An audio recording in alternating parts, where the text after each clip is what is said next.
दादा थोडा मोकळा आवाज सोडावा, सुरुवातीला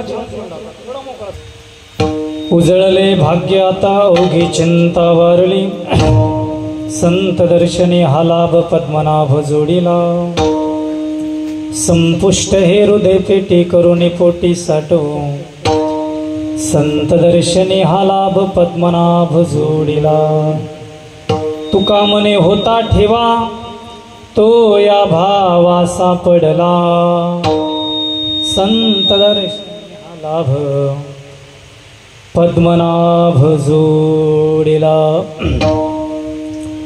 महायोगपीठे तटे भीमरथ्यम वरम पुंडरीकाय दातुं मुनीन्द्रैः, समागत्य तिष्ठं तमानन्दकन्दं परब्रह्मलिंगं भजे पांडुरंगा करू प्रथम नमन, पांडुरंगा करू प्रथम नमन, करू प्रथम नमन, पांडुरंगा करू प्रथम नमन, दुसरे जनाना संतांचिया, दुसरे चरण संतांचिया, दुसरे चरण संतांचिया, दुसरे चरण संतांचिया, त्याच्या कृपा गाणे कथे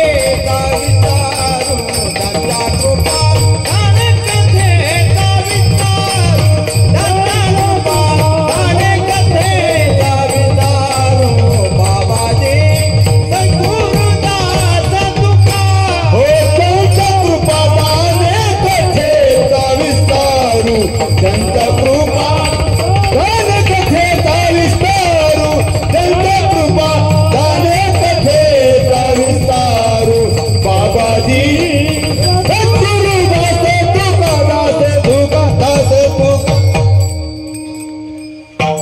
पांडुरंगा करू प्रथम नमन, दुसरे चरण संताची या, त्यांच्या कृपाने कथेचा विस्तारू, बाबाजी सद्गुरुदास तुका, अलंकापुरी रम्य सिंहासनस्थं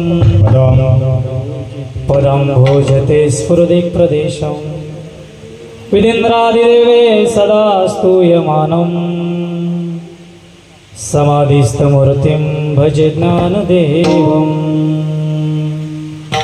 शिवभोळा चक्रवर्ती त्याचे पाय माझे चित्ते, वाचे वदता शिवनाम तया नभते क्रोध काम, मनोजवं मारुततुल्य वेगं जितेन्द्रियं बुद्धिमता वरिष्ठं, वातात्मजं वानरयूथ मुख्यं, श्रीरामदूतं शरणं प्रपद्ये, उजळले भाग्य आता ओघी चिंता वारली, संत दर्शनी हा लाभ पद्मनाभ जोडीला. प्रस्तुत प्राप्तवेळी प्राप्तस्थळी घेतलेला अभंग. वैराग्याचे मूर्तिमंत पुतळे, सर्वांचे लाडके, सर्वांचे परिचित असणारे देहूचे सुप्रसिद्ध साधू संत जगद्गुरु तुकाराम महाराज यांचा सर्वांच्या पाठातील, सर्वांच्या परिचित असणारा सुंदर प्रकारचा संतपर प्रकरणातील अभंग आज आपण दुसऱ्या दिवसाच्या सेवेकरता घेतलेला आहे. विठाला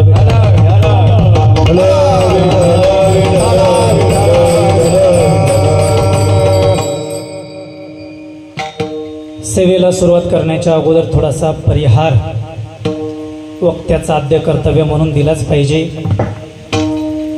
परिहार द्यायचा झाला तो असा, सालाबादप्रमाणे याही वर्षी भव्य दिव्य अखंड हरिनाम सप्ताह कीर्तन महोत्सव आपल्या समस्त कोळपकर परिवाराने या ठिकाणी आयोजित केलेला आहे. आवाज येतोय ना माझा सर्वांना? येतोय ना बरोबर? गेले 22 वर्ष आपल्या कार्यक्रमाला पूर्ण होत आहेत. इथे आल्याच्या नंतर असं कधी वाटत नाही की आम्ही बाहेर आहोत किंवा एखाद्या महाराष्ट्राच्या कानाकोपऱ्यात आहोत म्हणून. इथं आल्याच्या नंतर अगदी घरच्यासारखं वाटतं महाराज, अतिशय घरच्यासारखं वाटतं. कारण की या मंडळीचं प्रेम आम्हा महाराज मंडळीवरती एवढं आहे, प्रेम तर मला म्हणावंच लागेल, पण या मंडळीचे आशीर्वाद सुद्धा आमच्या पाठीमाग आहे. कारण की आज महाराष्ट्रातले दिग्गज गायनाचार्य, मृदंगाचार्य, कीर्तनकार, भागवत कथाकार आज महाराष्ट्रभर भगवत धर्माचा प्रचार प्रसार करत आहेत. तर महाराज सगळे मंडळी असतील, गुरुवर्य गंभीर महाराज असतील, मंगेश महाराज जाधव असतील, आणखी इतर महाराज मंडळी असतील, हे सर्व इथून घडून गेले बरं का.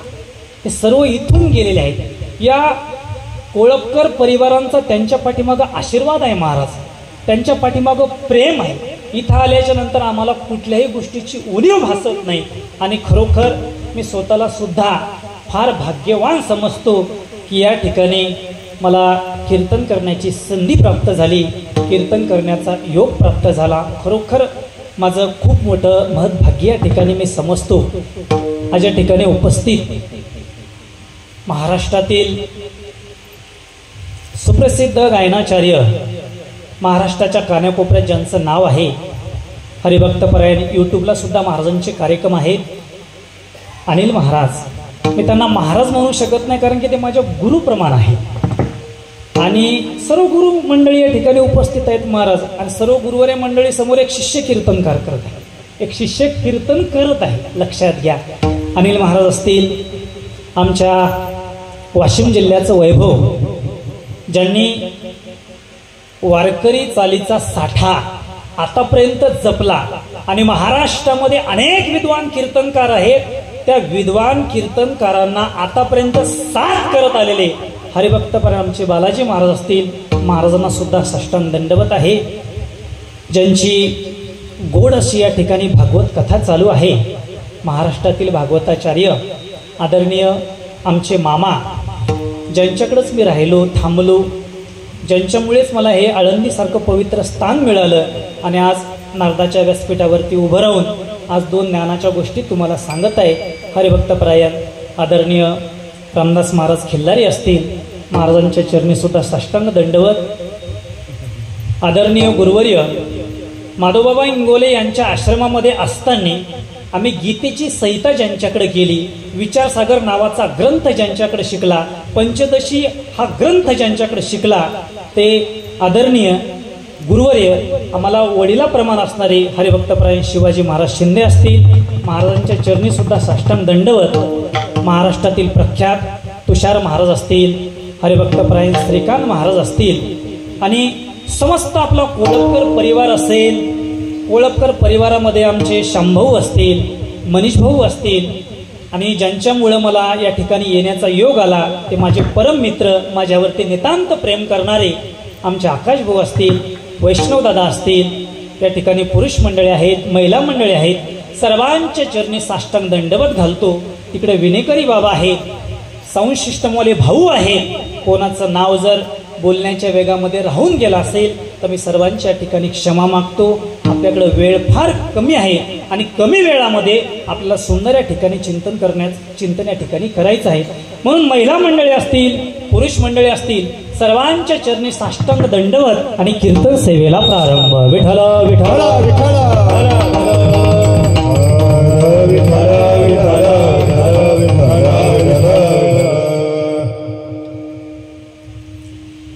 जगद्गुरु तुकोबाराय या अभंगामध्ये एका संत भेटीचं भाग्य आणि भगवत प्राप्तीचा आनंद व्यक्त करतात. चिंतन अतिशय गोड करण्याचा प्रयत्न करणारे फक्त लक्षपूर्वक कीर्तन श्रवण करण्याचा प्रयत्न करा. कारण की कीर्तनामध्ये 3 गोष्टी फार महत्वाच्या असतात. कुठल्या? श्रवण, मनन आणि निधिध्यासन. ह्या 3 गोष्टी आपण श्रोत्या समाजाने केल्या तर कीर्तन कळतं, अन्यथा कीर्तन डोक्यावरनं जातं. विठ्ठल विठ्ठल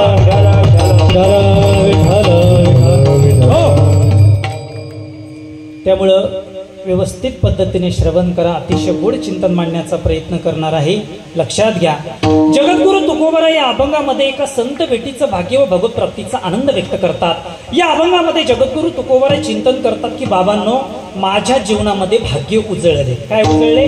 भाग्य उजळले. कसल्याही प्रकारची चिंता माझ्या जीवनामध्ये शिल्लक राहिली नाही. साधकाने तुकोबारायला विचारलं, म्हणले महाराज कशी काय चिंता तुमच्या जीवनामध्ये शिल्लक राहिली नाही?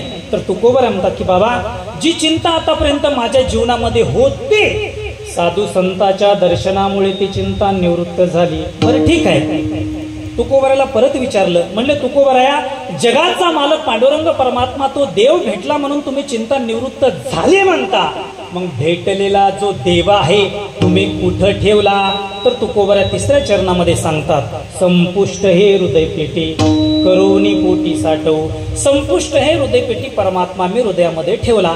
परत साधकाने शेवटचा प्रश्न तुकाराम महाराजांना केला. म्हटले, महाराज, संपुष्ट हे हृदय पेटी परमात्मा तुम्ही हृदयामध्ये ठेवला म्हणता हे खरं आहे, पण तो जगाचा मालक पांडुरंग परमात्मा तुमच्या हृदयामध्ये पूर्वी जात होता का बाहेरून वगैरे आणून ठेवला? तर तुकोबराय म्हणतात, जगाचा मालक पांडुरंग परमात्मा बाहेरून वगैरे कुठून सुद्धा आणून ठेवला नाही. पांडुरंग परमात्मा हा माझ्या हृदयामध्ये पूर्वी जात होता. मग सापडला नेमका कसा? तर तुकोबर त्या साधकाला त्याच्या प्रश्नाचं उत्तर देतात, काही नाही बाबा, साधू संतांच्या सानिध्याने, साधू संतांच्या कृपेने, साधू संतांच्या आशीर्वादाने, अर्थात साधू संतांच्या ठिकाणी ठेवलेल्या भावामुळे मला त्या परमार्थाच्या परमतत्वाचं दर्शन झालं. तत् म्हणजे ईश्वर आणि तोम म्हणजे जीव. परमार्थाचं परमतत्व असणारा अखिल कोट ब्रह्मांड नायक षडगुणैश्वर्य संपन्न कर्तुम कर्तुम अन्यथा कर्तुम जगाची उत्पत्ती स्थिती लय सांभाळणारा जो भगवान पंढरीस पांडुरंग परमात्मा आहे, संतांच्या सहवासाने, संतांच्या दर्शनाने, संतांच्या सेवेने मला त्या जगाच्या मालकाचं दर्शन झालं आणि माझ्या जीवनामध्ये भाग्य उजळलं. विठ्ठल विठ्ठल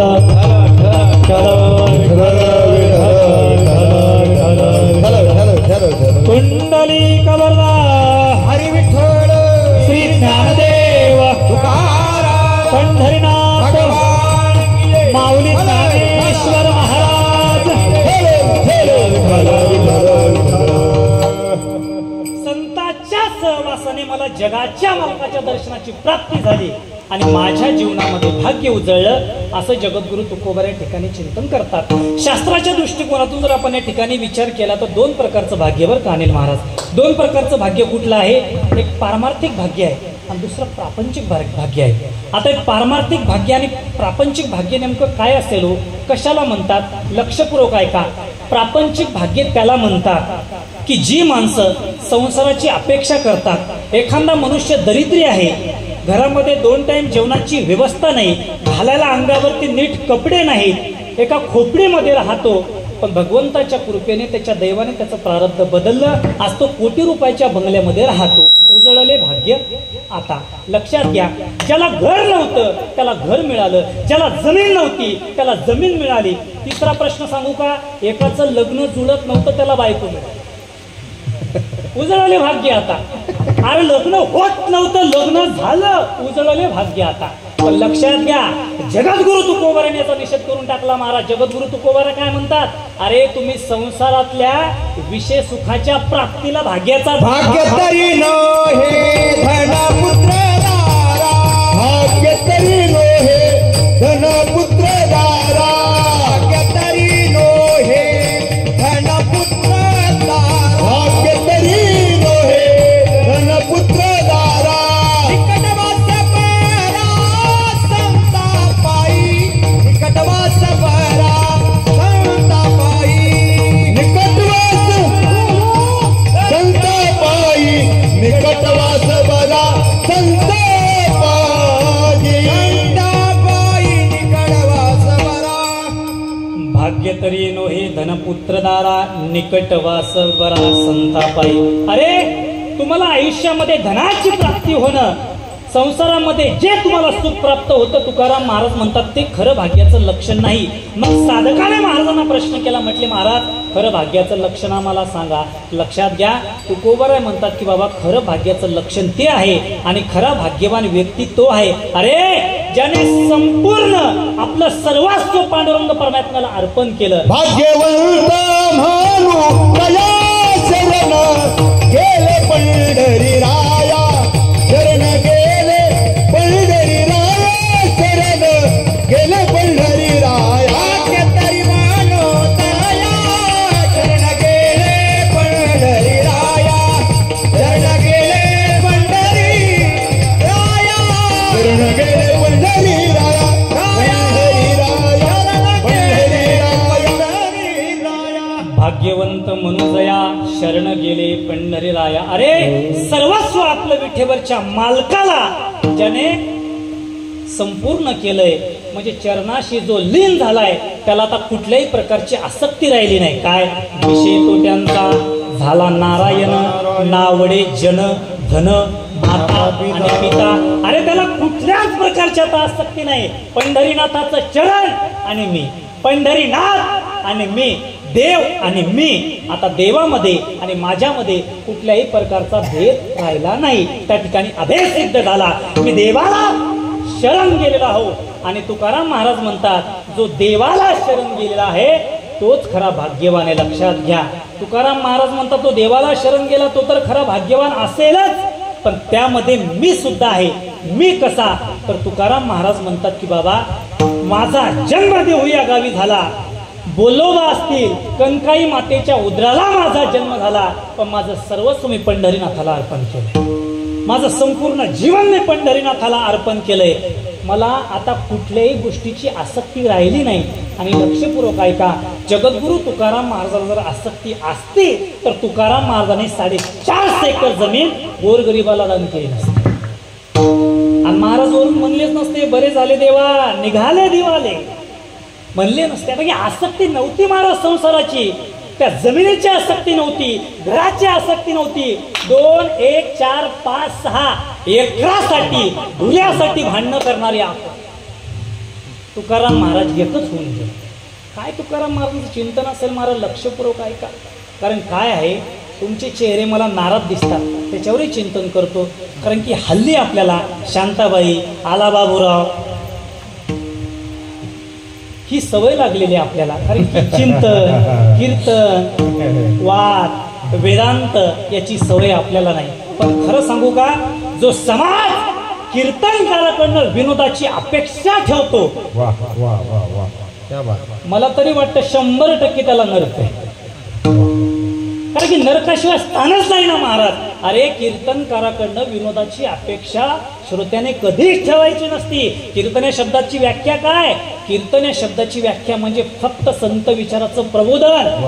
कीर्तन म्हणजे परिवर्तन. पण आपण त्याला मनोरंजन समजतो. कीर्तन या शब्दाची व्याख्या मनोरंजन नाहीये. म्हणून सर्वांना हात जोडून माझी एक नम्रतेची विनंती आहे, चिंतन गोड चालू आहे, व्यवस्थित श्रवण करा, आपलं कल्याण करून घ्या, आपला उद्धार करून घ्या. नंतर शेवट अंतकाळी आम्हा विठू पावला, एवढं तरी आपल्याला करायचं आहे. आपण कीर्तन मंडपामध्ये बसलेलो आहोत. भजन चालू असताना मुखाने विठ्ठलाचं चिंतन करा आणि हाताने टाळी वाजवा, त्यातच आपल्या सगळ्यांचं कल्याण आहे. विठ्ठला विठ्ठला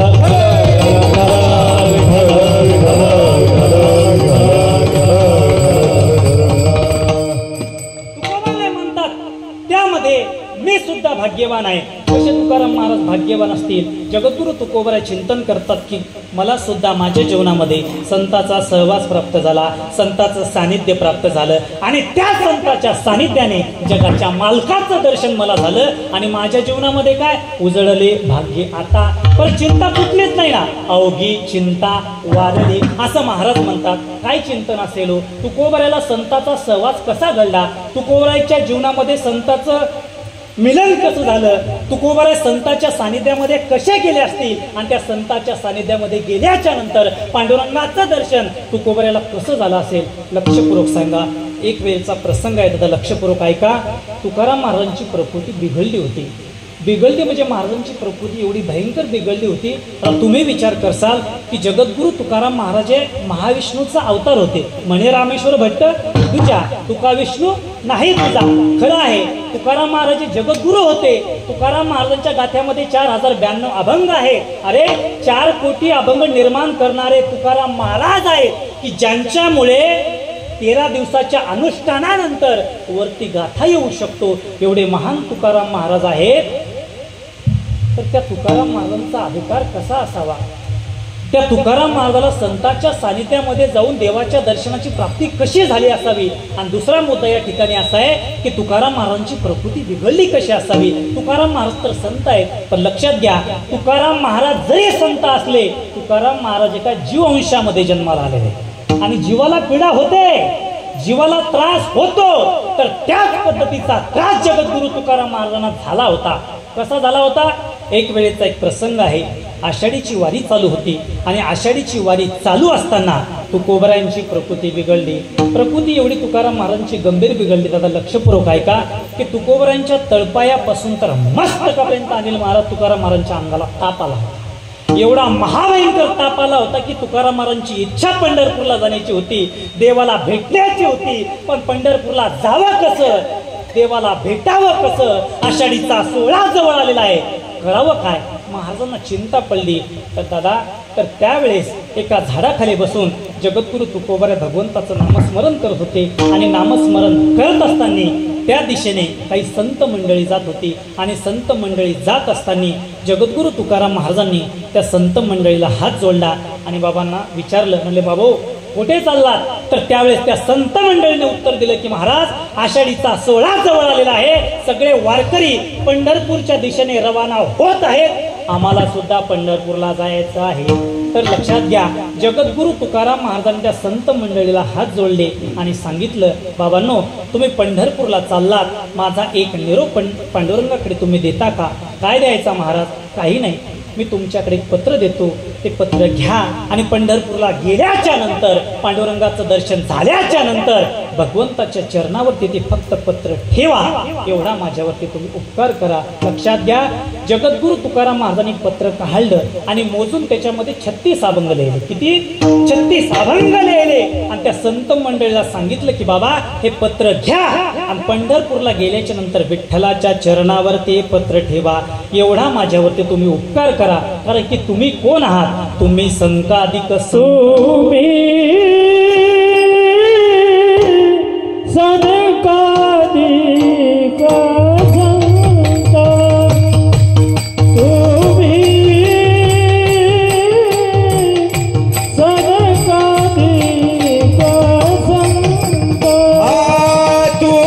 तुम्ही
तुम्ही संकाधिक संत म्हणविता कृपावंत, एवढा करा उपकार, सांगा देवा नमस्कार. परत महाराज काय म्हणतात? माझी भाकावी करुणा विनवा वैकुंठीचा राणा, एवढा करा उपकार, सांगा देवा नमस्कार. अरे हे पत्र माझं तुम्ही घ्या आणि पंढरपूरला गेल्याच्या नंतर देवाला माझा नमस्कार सांगा आणि तिथे गेल्याच्या नंतर फक्त मला आठवा. कसं? तुका म्हणे मज आठवा, मूळ लवकरी पाठवा, एवढा करा उपकार, सांगा देवा नमस्कार. लक्षपूर्वक ऐका. अरे जगद्गुरु तुकोबरायांनी त्या संत मंडळीच्या हातामध्ये पत्र ठेवलं आणि पत्र ठेवल्याच्या नंतर संत मंडळी पंढरपूरच्या दिशेने रवाना झाली. आणि पंढरपूरच्या दिशेने रवाना झाल्याच्या नंतर पंढरपूरचा पहिला नियम काय? चंद्रभागे स्नान, विधितो हरिकथा. पंढरपूरला गेल्याच्या नंतर संत मंडळीने चंद्रभागेचं स्नान केलं आणि स्नान झाल्याच्या नंतर परत नामामने प्रदक्षिणा, त्याची पुण्यालाही गणना, सगळी साधना केली. साधना केल्याच्या नंतर पांडुरंगाच्या बारीला संत मंडळी लागले. बारीला लागल्याच्या नंतर गरुड खांबाजवळ संत मंडळी आली. गरुड खांबाच्या समोर गेले आणि समोर गेल्याच्या नंतर भगवान पांडुरंगाची मूर्ती दिसली. पांडुरंग परमात्म्याचं सुंदर दर्शन केलं आणि तुकाराम महाराजांनी दिलेलं पत्र भगवान विठ्ठलाच्या चरणावरती ठेवलं. भगवान विठ्ठलाच्या चरणावरती ठेवल्याच्या नंतर महाराज संत मंडळीने पांडुरंगाला नमस्कार केला आणि संत मंडळी तिथून निघून गेली. पण दादा लक्षपूर्वक ऐका, जगद्गुरु तुकाराम महाराजांनी दिलेलं जे पत्र आहे, पांडुरंगाने ते पत्र वाचल्याच्या नंतर भगवंताच्या डोळ्यातून अश्रूच्या धारा आल्या. लक्षपूर्वक ऐका, कोणाच्या डोळ्यातून आल्या? पांडुरंगाच्या डोळ्यातून अश्रूच्या धारा आल्या. अरे आपल्यासाठी सुद्धा पंढरपूरच्या विठ्ठलाने कधीतरी रडावं बरं का, कधीतरी रडावं. तेव्हा समजून चालायचं की देवाचं ना आपलं बरोबर कनेक्शन चाललंय. नाहीतर आयुष्यभर सप्ते केले काही काहीच खरं नाही. ज्ञानेश्वरी पारायण करा, गाथा पारायण करा, साधना करा, माळ जपा, काही करा, पण महाराज देवावरती प्रेम जर नसेल, देवावरती निष्ठा नसेल तर काही उपयोग नाही. अरे काय माझ्या तुकोबरायांचा अधिकार होता? अरे तुकोबरायासाठी जगाचा मालक पांडुरंग परमात्मा रडला. सोपी गोष्ट आहे काय महाराज? रडले देव. देवाच्या डोळ्यातून अश्रूच्या धारा आल्याच्या नंतर गरुडाला आवाज दिला. म्हटले गरुडा काय देवा, देहूला जायचं आहे. कशा करता? तुकाराम महाराजांना भेटण्याकरता. पण देवा एक लक्षात घ्या, अहो लाखो वारकरी तुमच्या दर्शनाकरता पंढरपूरला येणार आणि तुम्ही एका तुकाराम महाराजाकरता देहूला नाही म्हटले. तुकाराम महाराजांचा अधिकार फार मोठा आहे आणि तुकोबरायांच्या भेटीकरता मला जावंच लागेल. लक्षात घ्या, गरुडावरती परमात्मा बसले आणि गरुडावरती परमात्मा बसल्याच्या नंतर देहूच्या दिशेने निघाले. देहूच्या दिशेने निघता क्षणी झाडाखाली बसून जगद्गुरु तुकोबारे भगवंताचं चिंतन करत होते. जगद्गुरु तुकोबाऱ्याला चहाळ लागला की नक्की पांडुरंग परमात्मा आकाश मार्गे गरुडावरती बसून मला भेटण्यासाठी येत आहेत. लक्षपूर्वक ऐका, जगद्गुरु तुकोबाऱ्याने डोळे उघडले आणि डोळे उघडता क्षणी बघतात तर काय, गरुडावरती बसलेला पांडुरंग परमात्मा जगद्गुरु तुकोबाऱ्याला दिसला. महाराज लक्षपूर्वक ऐका, महाराजांच्या अंगाला जेवढी ताप आली होती, तळपायापासून तर मस्तकापर्यंत महाराजांचं अंग जेवढं गरम झालं होतं, पांडुरंगाला बघता क्षणी सगळा ताप गेला. महाराज भाग गेला, शिन गेला,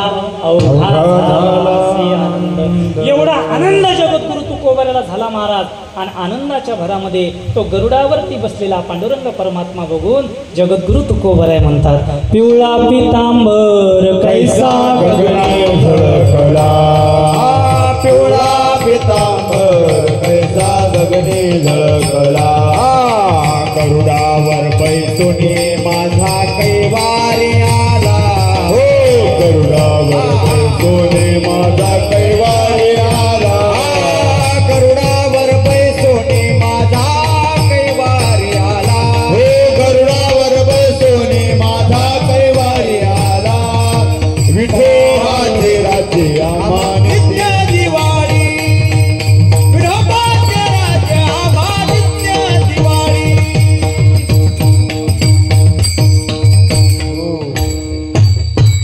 हो हो, सुंदर सुंदर. पिवळा पितांबर इकडे बघा, माझ्याकडे बघा.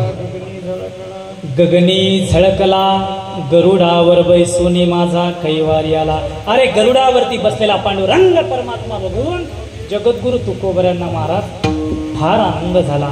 तर त्या आनंदाच्या क्षणामध्ये आणि त्या आनंदाच्या भरामध्ये जगद्गुरु तुकोबाराय म्हणतात की खरोखर अरे त्या संताचे माझ्यावरती अथांग असे उपकार झाले, त्या संताची माझ्यावरती कृपा झाली आणि त्या संतामुळेच मला जगाचा मालक पांडुरंग परमात्मा दर्शन देण्याकरता आला, भेटण्यासाठी आला. मग महाराज म्हणतात खरोखर या जीवनामध्ये, माझ्या उभ्या आयुष्यामध्ये माझ्यासारखा भाग्यवान या धरतीवरती या विश्वामध्ये दुसरा तिसरा असेल असं मला वाटत नाही. खरोखर आज संतांच्या सानिध्यामुळे, संतांच्या सेवेमुळे जगाचा मालक पांडुरंग परमात्मा मला भेटण्यासाठी आला. खरोखर आज मला माझ्या जीवनामध्ये भाग्य उजळल्यासारखे वाटतंय. उजळले भाग्य आता,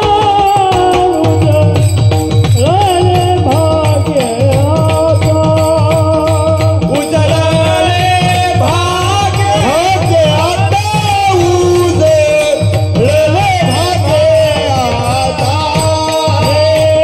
उजळले भाग्य आता,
जोरदार टाळ्या वाजवा माझ्या मंडळीसाठी.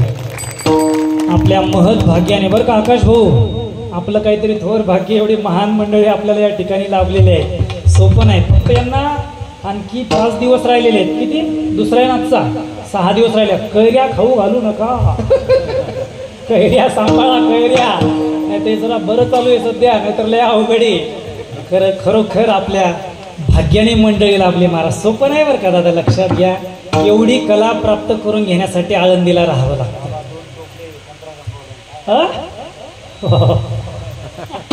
सुंदर सुंदर.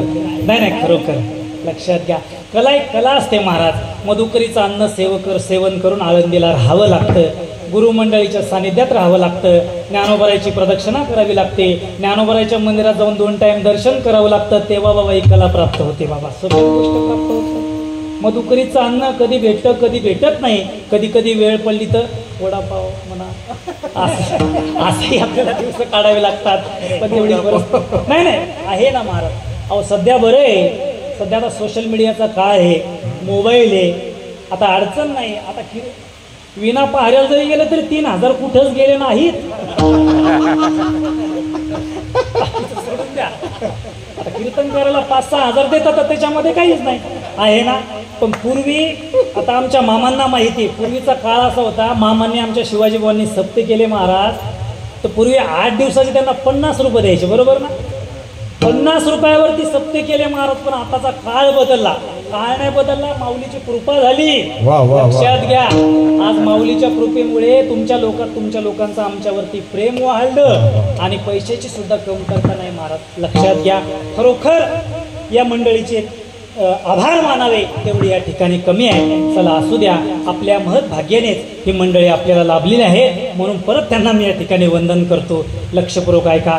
महाराज या ठिकाणी चिंतन करतात की बाबा, की संतांच्या सानिध्यामध्ये मुळे मला देवाच्या दर्शनाची प्राप्ती झाली आणि माझ्या जीवनामध्ये काय उजळले भाग्य आता अवघी चिंता वारली. साधकाने जगद्गुरु तुकोबराला प्रश्न केला, म्हटले महाराज हे खरं आहे, अहो संतांच्या सानिध्याने तुम्हाला जगाच्या मालकाच्या दर्शनाची प्राप्ती झाली, हे खरं आहे, पण हा वैयक्तिक तुमचा अनुभव झाला. काय झाला?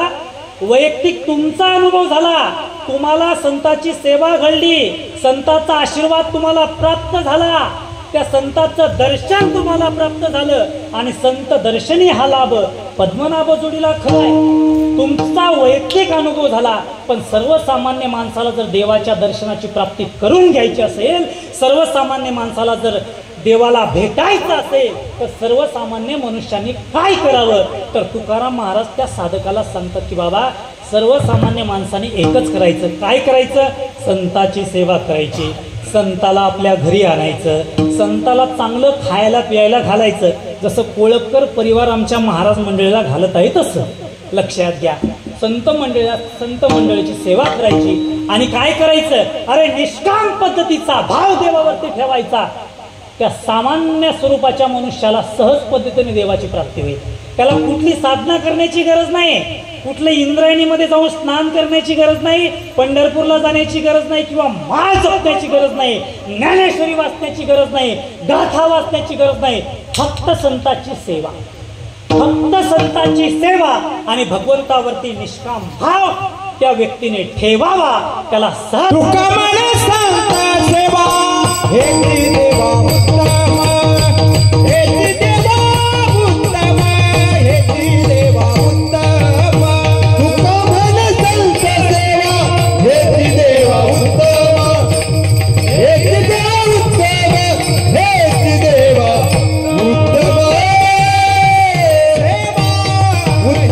उत्तम.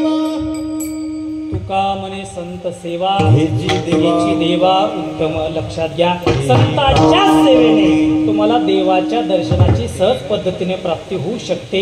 महाराज म्हणतात, मी तुम्हाला सर्वसामान्य माणसाची कथा सांगतो. सर्वसामान्य माणसाने काय करायचं? भगवंतावरती निष्काम भाव ठेवायचा. कसा ठेवायचा? त्याला सहज पद्धतीने कुठल्याही प्रकारचा सायास न करता त्याला देवाचं दर्शन सहज पद्धतीने होईल. पण कसं होईल? महाराज म्हणतात, त्याच्यावरती माझ्याकडे एक पुरावा आहे. पण तुम्ही जसे बसले, जसे शांत चित्ताने ऐकत आहात, तसा ऐकण्याचा प्रयत्न तुम्ही करा. मी तुम्हाला सांगण्याचा प्रयत्न करतो. विठ्ठला विठ्ठला विठ्ठला विठ्ठला विठ्ठला.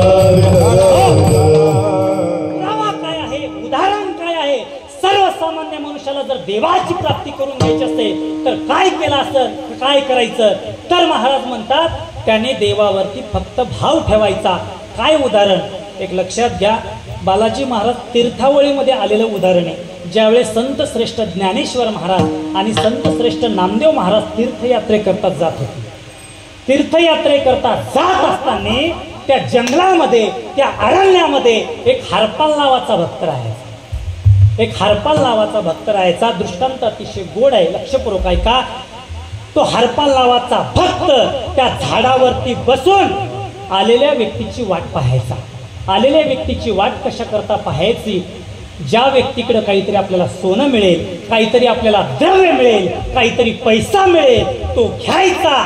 आपला उदरनिर्वाह चालेल तेवढं आपल्याकडे ठेवायचं आणि बाकीचं गोर गरिबाला दान करायचं, असा त्या हरपालाचा स्वभाव होता. महाराज मी कशा करता सांगतोय की जोपर्यंत संतांचा सहवास प्राप्त होत नाही, जोपर्यंत संतांचं दर्शन आपल्याला प्राप्त होत नाही, भगवंताचं दर्शन तोपर्यंत होत नाही. विठाला विठाला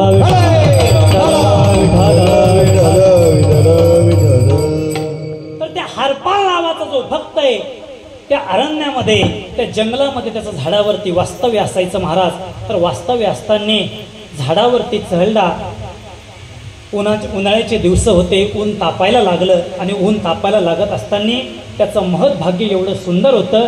त्या दिशेने संत श्रेष्ठ ज्ञानेश्वर महाराज आणि संत श्रेष्ठ नामदेव महाराज जात होते.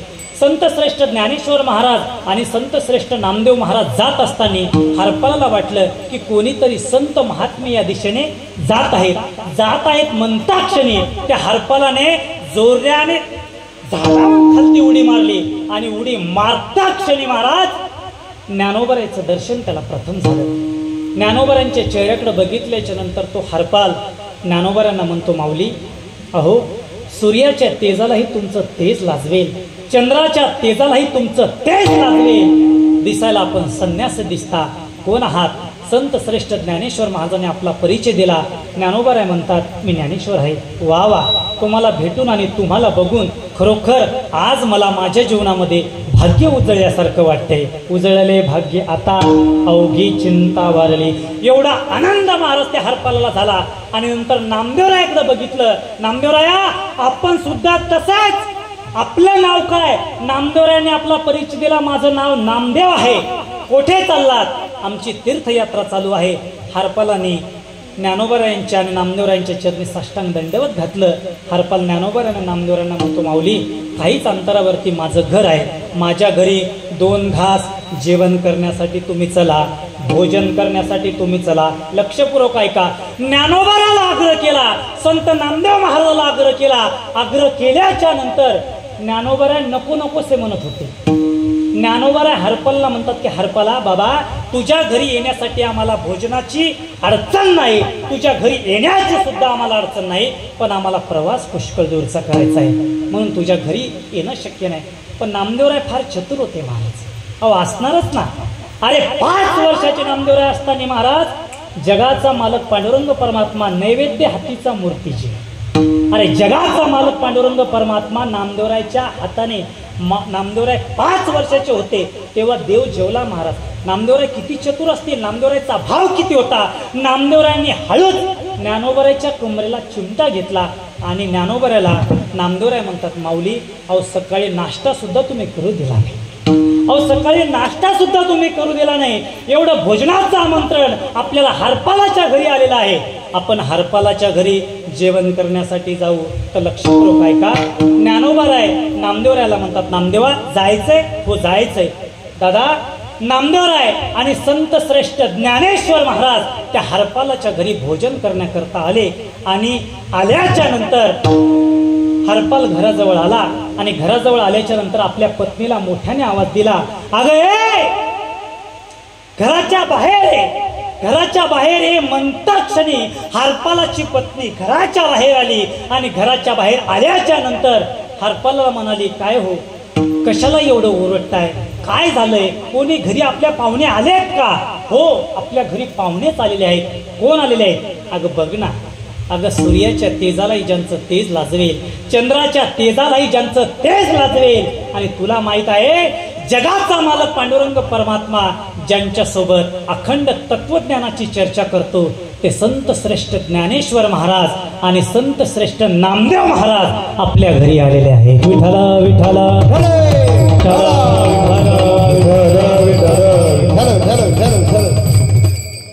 ज्ञानोबारायच्या चेहऱ्याकडे हरपळाच्या पत्नीने बघितलं आणि बघता क्षणी महाराज तिला फार आनंद झाला.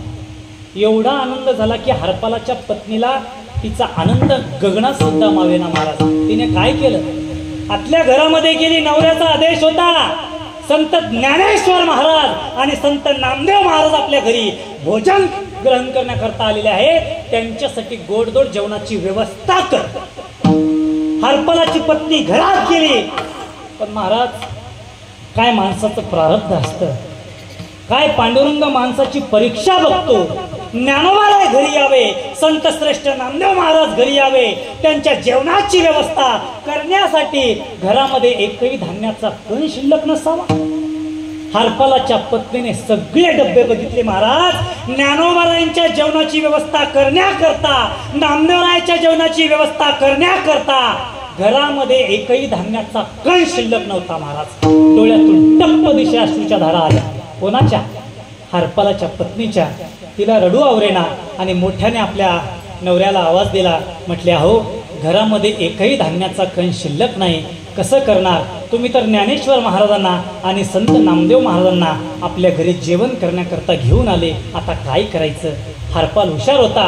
त्या हरपालाने काय केलं, आपल्या पत्नीला सांगितलं, चिंता करू नको, अरे आत्ता जंगलामध्ये जातो, माझा रोजचा जो नियम आहे, कोणीतरी त्या जंगलामध्ये येईल, मला कोणीतरी भेटेल, ते मी घेऊन येईल, तू त्याने तुझी संतांच्या जेवणाची व्यवस्था कर. तर लक्षपूर्वक ऐका दादा, हरपाल जंगलामध्ये गेला. जंगलामध्ये गेल्याच्या नंतर झाडावरती चढला. सूर्य मावळण्याची वेळ आली तरी सुद्धा त्या दिशेने कोणी सुद्धा भटकलं नाही. त्या दिशेने कोणी सुद्धा भटकलं नाही. नंतर त्याला रडू आवरेना, डोळ्यातून अश्रू आले, जीव कासावीस झाला आणि देवाला प्रार्थना करायला लागला की पांडुरंगा, अरे बाबा, द्रौपदीच्या रक्षणाकरता तू धावून आलास, यावेळेस माझ्या रक्षणाकरता तू धावून ये. बाबा, मी तुझ्या पाया पडतो. देवा, पांडुरंगा, अरे मी पंढरपूरला आलो नाही, मला मान्य आहे. पांडुरंगा, मी आळंदीला आलो नाही, मला मान्य आहे. मी कुठली साधना केली नाही, मला मान्य आहे. पण देवा, माझा तुझ्यावरती निष्काम भाव आहे रे.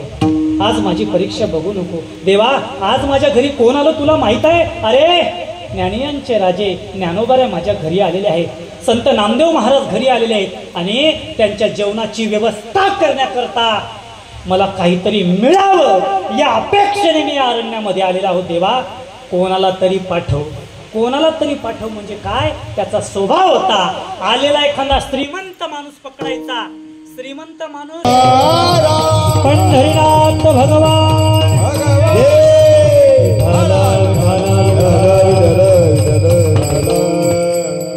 लक्षात घ्या.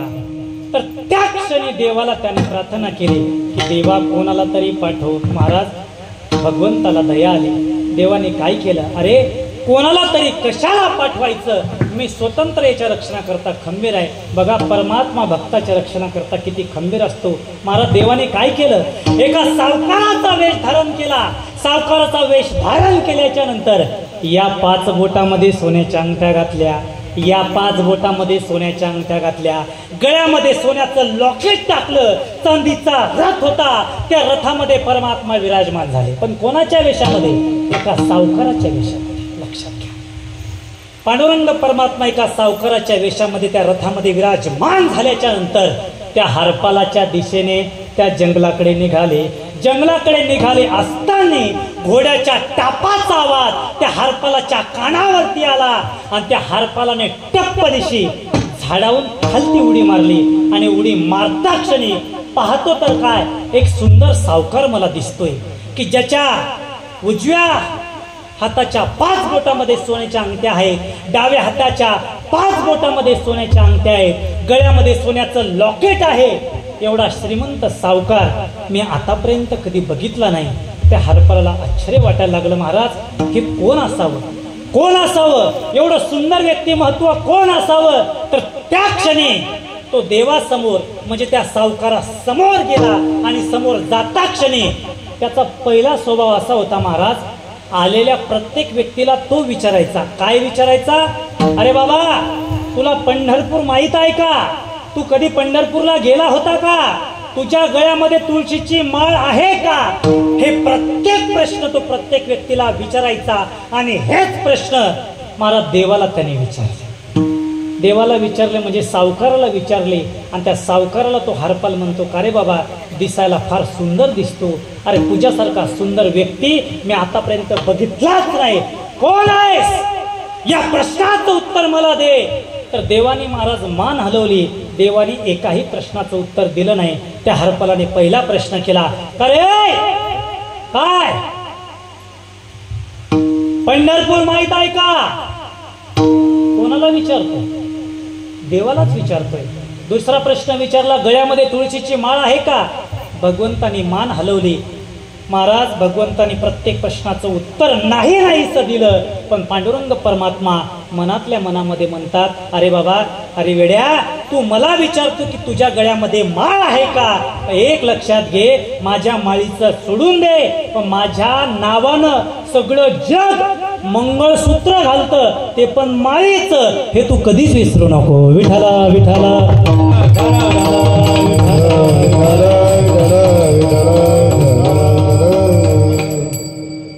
पांडुरंग परमात्म्याने म्हणजे त्या सावकाराने प्रत्येक प्रश्नाचं उत्तर नाही नाहीसं केलं. महाराज त्या हरपालाने भगवंताची कॉलर पकडली आणि कॉलर पकडल्याच्या नंतर त्या सावकाराला रथाच्या बाहेर खेचलं.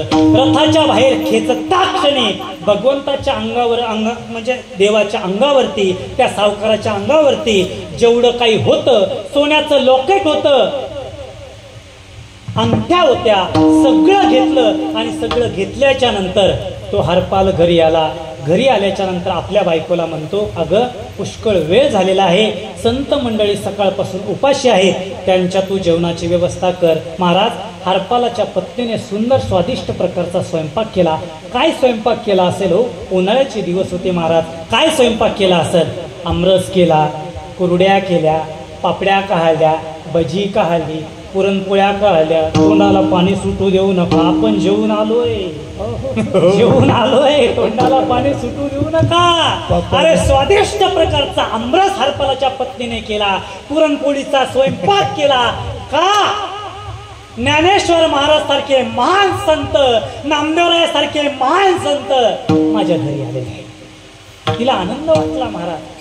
महाराज ज्ञानोबराय आणि नामदेवराय जेवायला बसले, मांडीला मांडी लावून जेवायला बसले. सगळे पदार्थ ताटामध्ये वाढले आणि ताटामध्ये वाढल्याच्या नंतर हरपाल ज्ञानोबराने म्हणतो, माऊली पुष्कळ वेळ झालेला आहे, जेवायला सुरुवात करा. ज्ञानोबराने आपल्या हातावरती पाणी घेतलं आणि संकल्प सोडला, ओम ब्रह्मार्पणम ब्रह्म हवीर ब्रह्माग्नो ब्रह्मणाहुतम ब्रह्मैव तेन गंतव्यम ब्रह्मकर्म समाधिना. संकल्प सोडला. संकल्प सोडता क्षणी मुखामध्ये ज्ञानोबराय घास टाकणार, घास ठेवणार. तेवढ्या क्षणी ज्या जंगलामध्ये ज्या बाबाच्या अंगावरती काहीच ठेवलं नव्हतं, तो बाबा भज्याच्या वासानं घरी आला होता.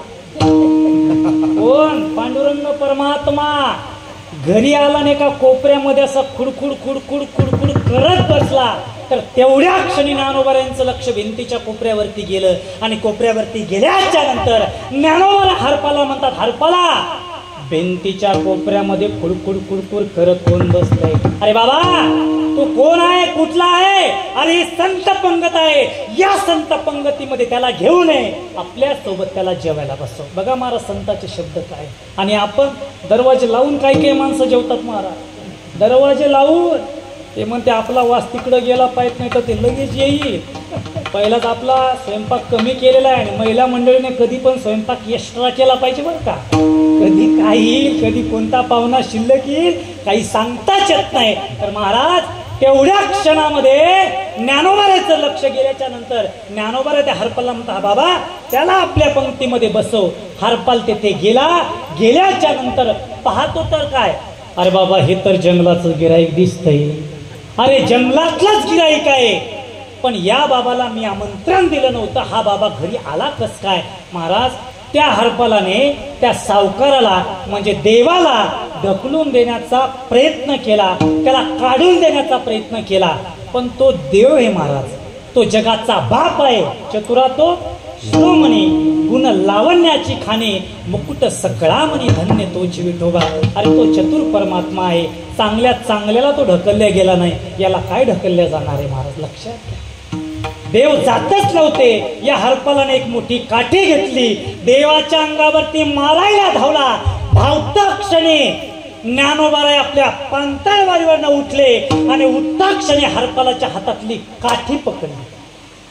काठी पकडता क्षणी ज्ञानोबाराय त्या हरपालाला म्हणतात, वेड्या कोणाला मारायला निघाला? काय झालं माऊली? अहो ते बिगर आमंत्रणाचं गिराईक आहे, त्याला आपल्या घरी जेवणासाठी आपण बोलावलंच नाही, त्याला काढून देण्याचा प्रयत्न करतो. ज्ञानोबाराय त्या हरपालाला म्हणतात, वेड्या अरे किती दिवस अज्ञानपणामध्ये जीवन जगतो वेड्या, अरे तुला माहिती आहे आपल्या घरी कोण आलं? वेड्या अरे तुझ्या घरी कोण आलं तुला माहित आहे? कोण आलं माऊली? का तुम्ही त्याची एवढी पास सोडताय? अरे बाबा आता तरी अज्ञानपण सोडून दे. काय झालं माऊली? त्यावेळेस ज्ञानोबाराय त्या हरपाला म्हणतात, हरपाला वेड्या जपी तपी ज्ञानी योगी संन्यासी या लोकांच्या स्वप्नात सुद्धा देव येत नाही, देव तुझ्या घरी आलाय. विठ्ठला विठ्ठला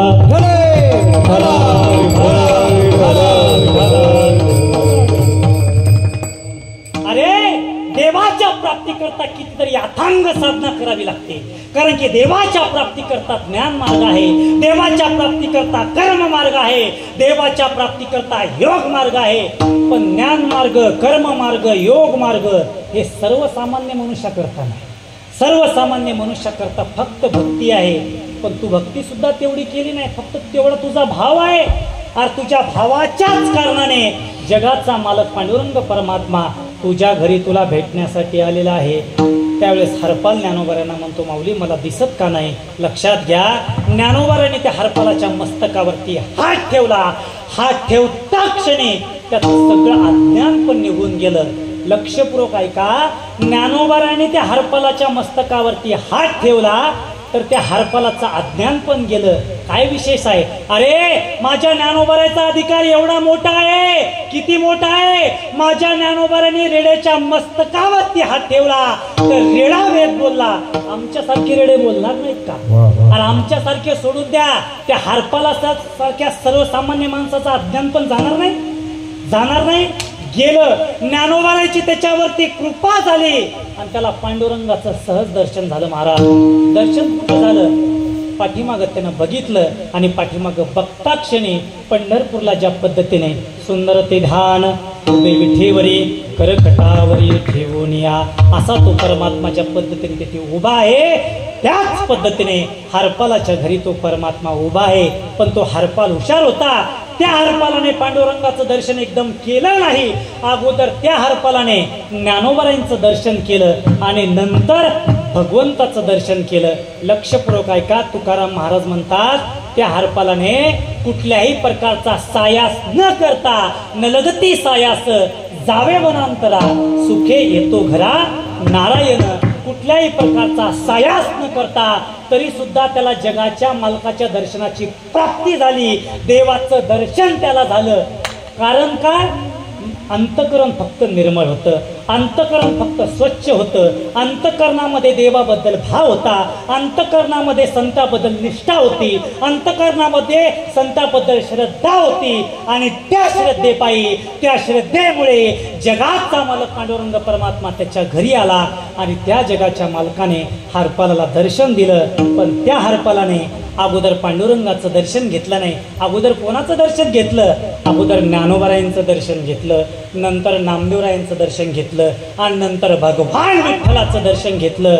म्हणून तुकाराम महाराज म्हणतात की बाबा, जोपर्यंत संतांचं दर्शन होत नाही, जोपर्यंत संतांची सेवा घडत नाही, जोपर्यंत संतांचा आशीर्वाद आपल्याला प्राप्त होत नाही, तोपर्यंत देवाच्या दर्शनाची आपल्याला प्राप्ती होत नाही. म्हणून महाराज म्हणतात, संत दर्शनी हा लाभ पद्मनाभ जोडीला विठोबा रखुमाई. विठोबा रखुमाई, विठोबा रखुमाई, विठोबा रखुमाई, विठोबा रखुमाई.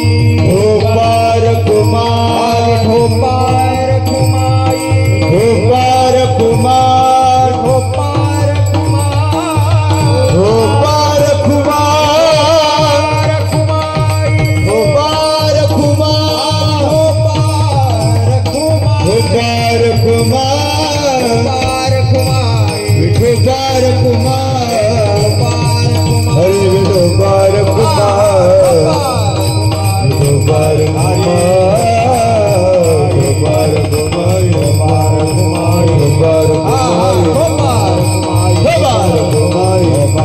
कुंडली कबरदार ज्ञानदेव पंढरीनाथ माऊली ज्ञानेश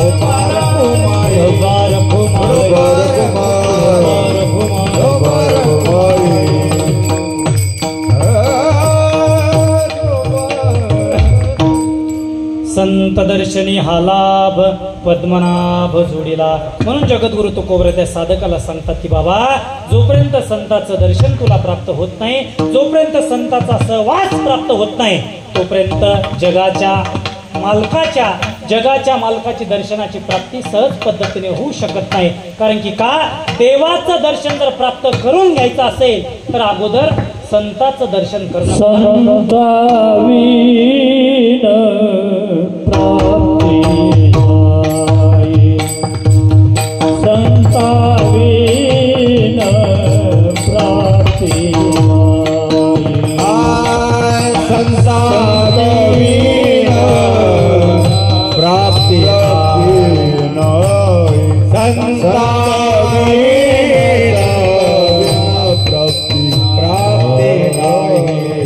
ऐसे वेद देती बाई, ऐसे वेद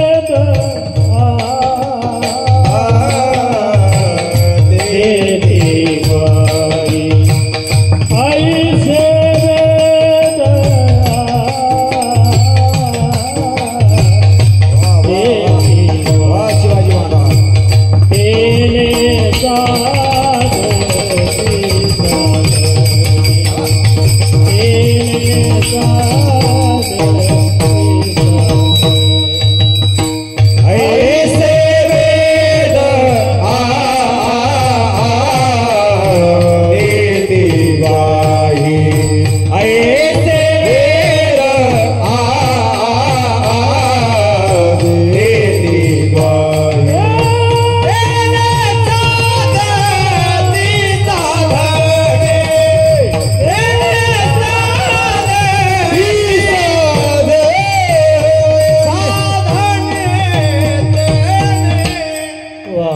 संताविना प्राप्ती नाही, ऐसे वेद देतो वाही किंवा हरिप्राप्तीचे उपाय धरावे संताचे ते पाय. संताचे संगते मनोमार्ग गते, आकळावा श्रीपती येणे पंथे. आणि नंतर संत दर्शनी हा लाभ पद्मनाभ जोडीला. संताचं दर्शन जोपर्यंत होत नाही, पद्मनाभ जोडीला देवाच्या दर्शनाची प्राप्ती तुकाराम महाराज म्हणतात होत नाही. मग साधकाने तिसरा प्रश्न महाराजांना विचारले, महाराज खरं आहे संत दर्शनी हा लाभ पद्मनाभ जोडीला, पण महाराज एक सांगा, हा जोडलेला परमात्मा तुम्ही ठेवला तरी कुठं? तर महाराज तिसऱ्या चरण संपुष्ट हे हृदय पेटी, संपुष्ट हे हृदय पेटी, संपुष्ट हे हृदय पेटी, संपुष्ट हे हृदय पेटी, संपुष्ट हे हृदय पेटी, संपुष्ट हे हृदय पेटी, संपुष्ट हे हृदय पेटी, संपुष्ट हे हृदय पेटी, संपुष्ट हे हृदय पेटी, संपुष्ट हे हृदय पेटी, संपुष्ट हे हृदय पेटी, संपुष्ट हे हृदय पेटी, संपुष्ट हे हृदय पेटी, संपुष्ट हे हृदय पेटी, संपुष्ट हे हृदय पेटी, संपुष्ट हे हृदय पेटी. करुणी पोटी साठवू संत दर्शनी हा लाभ, संत दर्शनी हा लाभ, संत दर्शनी हा लाभ, संत दर्शनी हा लाभ, संत दर्शनी हा लाभ, संत दर्शनी हा लाभ, संत दर्शनी हा लाभ, संत दर्शनी हा लाभ.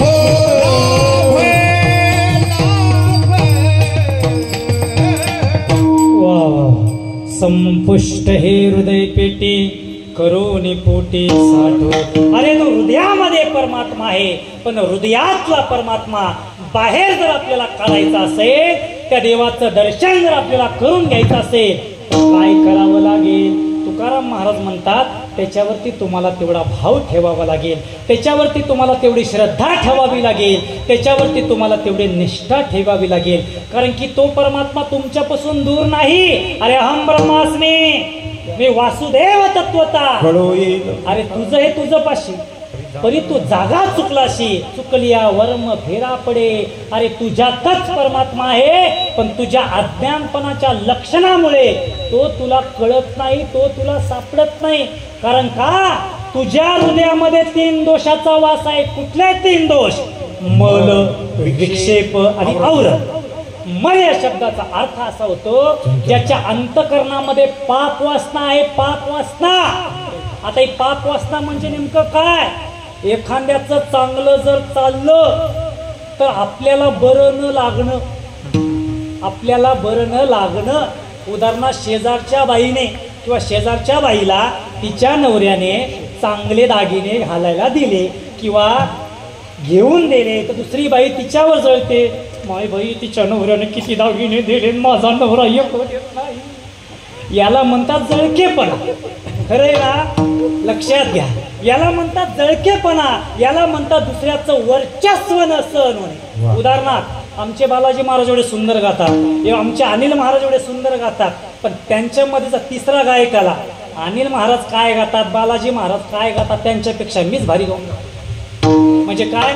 दुसऱ्याचं वर्चस्व न सहन होणं. एखाद्याचं चांगलं चाललं तर आपल्याला चांगलं न देखवणं, याला मल पाप वासना असं म्हणतात. आणि ही मल पाप वासना जोपर्यंत मनुष्य मात्राच्या ठिकाणी आहे तोपर्यंत हृदयातला परमात्मा बाहेर येत नाही. दुसरी गोष्ट आहे विक्षेप. विक्षेप या शब्दाचा अर्थ होतो चंचलतेवरून मनुष्य मात्राचा विक्षेप होतो. चंचलतेवरून विक्षेपाचा निश्चय होतो. मनुष्याचं मन चंचल आहे. आपण इथं मस्त कीर्तनात आहे, पण घरी आपलं लक्ष लागलेलं असतं. आता इथलं सांगत नाही, तिकडचं सांगतो. बऱ्याच महिला मंडळी कीर्तनामध्ये आलेल्या असतात. नेमका कीर्तन इथं कीर्तन चालू असतं, पण त्यांचं लक्ष घरी असतं. मायबाई, मी घर लावलं असेल का? घराची कडी लावली असेल का? घराला लॉक लावला असेल का? घरामध्ये शेगडी आहे, शेगडीवर पातेला आहे, पातेल्यामध्ये दूध आहे.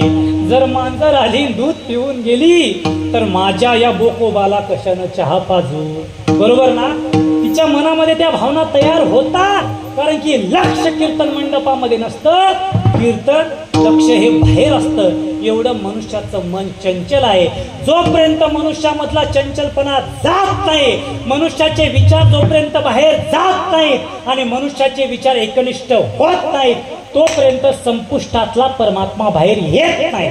विक्षेप घालावा लागेल, मल घालावा लागेल. आणि तिसरा जो दोष सांगितला आवरण. आवरण या शब्दाचा अर्थ असा होतो देहादी पदार्थाच्या ठिकाणी मी व माझी अशी बुद्धी होते, त्या ठिकाणी अज्ञानाच्या आवरणाचा निश्चय होतो. मी व माझे, मी व माझे, मामक्का पांडवहा, मामक्का पांडवहा, हे घर माझं. आता मगाशी आमच्या महाराजांची, रामदास महाराजांची कथा चालू होती मामाची. मामाने एक सुंदर चिंतन काढलं होतं. हे घर माझं माझं माझं, तो पैसा माझा माझा माझा, तो बंगला माझा माझा माझा. ते तसंच आहे. हे नातेवाईक माझे माझे माझे, हे मित्र माझे माझे माझे, हे लेकर माझे माझे माझे, ती बायको माझी माझी माझी.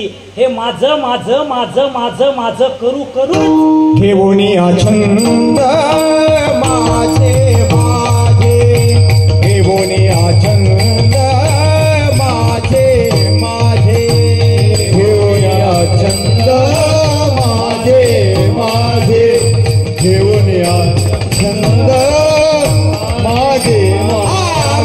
होता परी बळे झाला बद्ध, होता परी बळे झाला बद्ध, होता परी बळे झाला बद्ध, होता परी बळे झाला बद्ध.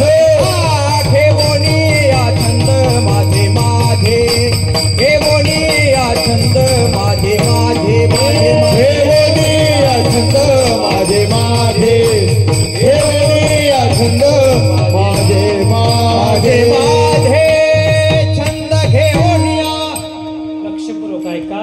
जोपर्यंत आपल्या अंतकरणातला आपला मीपणा जात नाही, हे माझं नष्ट होत नाही, तोपर्यंत संपुष्टातला परमात्मा बाहेर येत नाही. संपुष्टातला परमात्मा बाहेर जर यावा असं आपल्याला वाटत असेल तर तुकाराम महाराज म्हणतात, अगोदर 3 दोष काढा आणि 6 विकार काढा.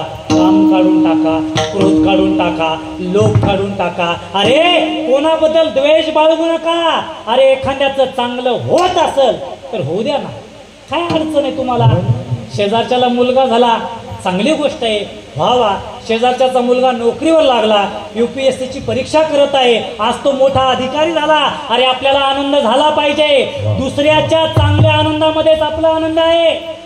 आणि हे जोपर्यंत वर्चस्व आपल्याला दुसऱ्याचं सहन होत नाही, जोपर्यंत आपल्याला दुसऱ्याचं चांगलं देखवत नाही, तोपर्यंत देव आपलं कधीच चांगलं करत नाही. आणि एक वेळेस देव आपल्याला दुसऱ्याचं ज्या वेळेस चांगलं देखवतं, दुसऱ्याबद्दल वाईट भावना आपल्या मनामध्ये येत नाही, कधीतरी अनुभव घेऊन बघा, देव तुमचं एक दिवस निश्चित चांगलं केल्याशिवाय राहत नाही.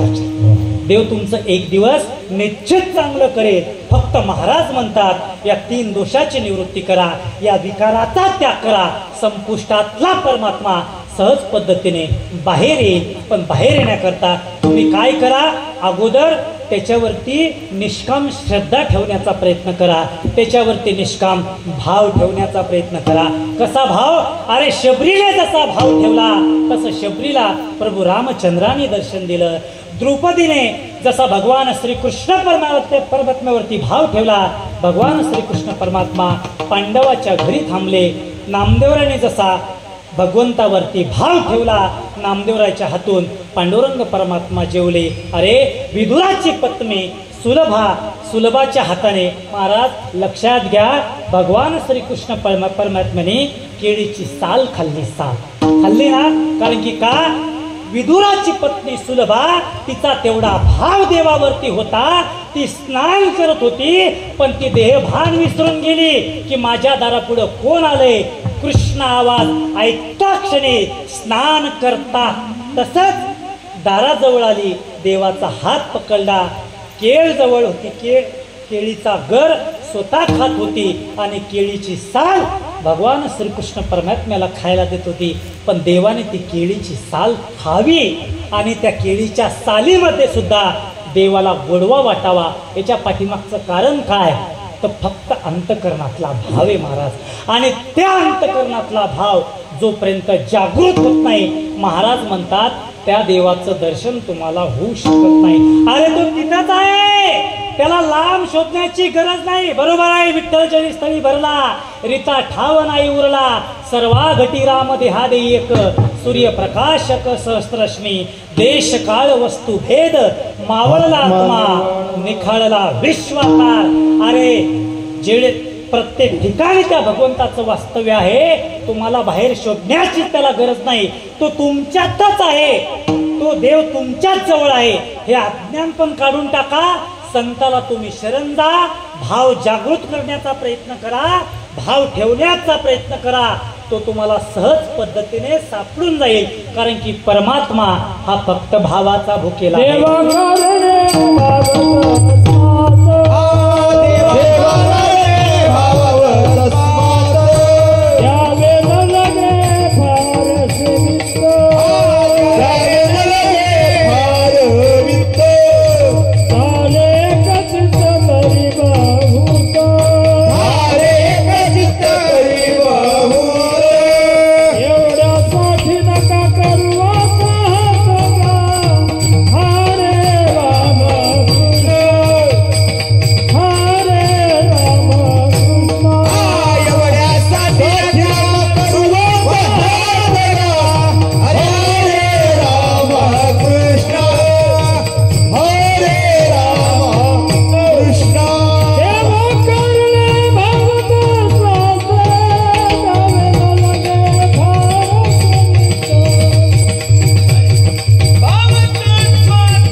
देव प्रेमाचा भुकेला हाची दुष्काळ दयाला. तो देव प्रेमाचा भुकेला आहे. त्याला तुमचं धन नको, त्याला तुमची प्रॉपर्टी नको, त्याला तुमची इस्टेट नको, त्याला तुमचं काहीच नको. फक्त तुमच्यातला भाव किती आहे ह्यो परमात्मा बघत असतो. म्हणून महाराज म्हणतात त्या देवाची प्राप्ती जर तुम्हाला करून घ्यायची असेल तर त्याच्यावरती निष्काम प्रकारचा भाव ठेवा, निष्काम प्रकारची श्रद्धा ठेवा. तो तुम्हाला सहज पद्धतीने सापडून जाईल. महाराज अभंगाच्या शेवटच्या तुका म्हणे होता ठेवा ठेवा, तुका म्हणे होता ठेवा ठेवा, म्हणे होता ठेवा ठेवा, तुका म्हणे होता ठेवा ठेवा. तो या भावा सापडला, तो या भावा सापडला सापडला, संत दर्शन निहालाव लाभ, संत दर्शन निहालाव. या बाबा सापडला, तो या भावा सापडला, संत दर्शनी हा लाभ लाभ, संत दर्शनी हा लाभ लाभ. पद्मनाभ जोडीला, पद्मनाभ पद्मनाभ पद्मनाभ जोडीला, पद्मनाभ जोडीला, हे पद्मनाभ जोडीला, पद्मनाभ जोडीला, पद्मनाभ जोडीला, जोडीला जोडीला जोडीला, पद्मनाभ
दर्शनी हा लाभ लाभ, संत दर्शनी हा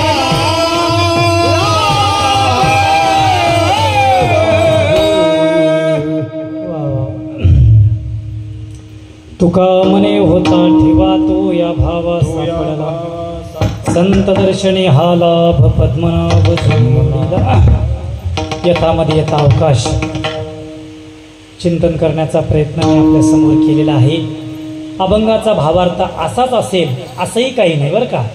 कारण काय जगद्गुरु तुकाराम महाराजांच्या गाथ्यामध्ये 4092 अभंग आहेत. मी सुरुवातीलाच बोललो ज्ञानोबारांच्या ज्ञानेश्वरीमध्ये 9000 ओव्या आहेत. म्हणजे कुठलाच असा महाराज नाही की ज्ञानोबरायांच्या उभीचा अर्थ सविस्तर सांगू शकेल. हे अनुमान प्रमाण काढून आपण चिंतन करण्याचा प्रयत्न करतोय. तुकाराम महाराजांच्या अभंगाचा अर्थ असाच असेल असंही काय नाही, पण माझ्या बुद्धीच्या मतीने मी या ठिकाणी चिंतन करण्याचा प्रयत्न केला. बोलण्याच्या वेगामधून जर एखादा अपष्ट शब्द गेला असेल तर कृपया करून मी या ठिकाणी क्षमा मागतो. गेले 22 वर्षे झाले या ठिकाणी भव्य दिव्य असा खंड हरिनाम सत्याचं आयोजन नियोजन आपल्या समस्त कोळपकर परिवाराने केलेलं आहे. खरोखर द्यावे तेवढे धन्यवाद त्यांना कमी आहेत. कारण की काय आहे, आम्हाला अनेक ठिकाणी फिरण्याचे योग येतात महाराज, अनेक ठिकाणी जाण्याचे योग येतात. लोक आमच्याकडे येतात आणि आम्हाला सांगतात की महाराज अहो आमच्या गावामध्ये पंधरवड्याची एकादशी होते, पण महाराज कीर्तनाचा विषय सोडून द्या, आमच्या गावात साधा हरिपाठ सुद्धा होत नाही, आमच्या गावात साधं भजन सुद्धा होत नाही. हे लोक आम्हाला येऊन सांगतात महाराज. पण खरोखर इथं आल्याच्या नंतर एवढा आनंद वाटला, एवढं सुंदर नियोजन महाराज कोळपकर परिवाराला द्यावे तेवढे धन्यवाद कमी आहेत. खरोखर जन्मोजन्मे आम्ही बहुपुण्य केले, तेव्हा या विठ्ठले कृपा केली. आज सप्त्याचं 22वं वर्ष आहे आणि एवढ्या वर्षापासून या ठिकाणी ते अखंड हरिनाम सप्ताह करत आहेत. ही गोष्ट सोपी नाही आहे. कारण की का, सप्ताह करण्यासाठी देवाचं नाव मुखामध्ये येण्याकरता, अन्नदान घडण्याकरता कितीतरी जन्माची पुण्याई लागते दादा. काय लागते? कितीतरी जन्माची पुण्याई लागते. खरोखर या परिवाराची अथांग जन्माची काहीतरी पुण्याई असेल तेव्हा एवढा सुंदर सोहळा त्यांच्या हातून या ठिकाणी घडत आहे. म्हणून परत एकदा त्यांच्या चरणी मी साष्टांग दंडवत घालतो आणि बोलण्याच्या वेगामधून जर एखादा अपष्ट शब्द गेला असेल तर मी क्षमा मागतो. या ठिकाणी बालाजी महाराज आहेत, अनिल महाराज आहेत, शिवाजी महाराज आहेत, सर्वांच्या चरणी नतमस्तक होतो आणि सेवेला पूर्ण विराम. ज्ञानेश्वर माऊली, ज्ञानेश्वर माऊली, ज्ञानराज माऊली, ज्ञानेश्वर माऊली महाराज, ज्ञानेश्वर माऊली, ज्ञानराज माऊली. जय विठ्ठल, जय विठ्ठल, जय विठ्ठल, जय विठ्ठल. पुढले पुरे देवा पुढे बोलता महाराज तुम्ही नाही उच्चारिला अधिकार मी आपुरा. क्षमा पराज महाराज तुम्ही का म्हणे ज्ञानेश्वर रखवाया पैकी करा. क्षमा पराज महाराज ज्ञानदेव तुकाराम, देव तुकाराम, ज्ञानदेव तुकाराम, तुकाराम 2 मिनिटं कोणी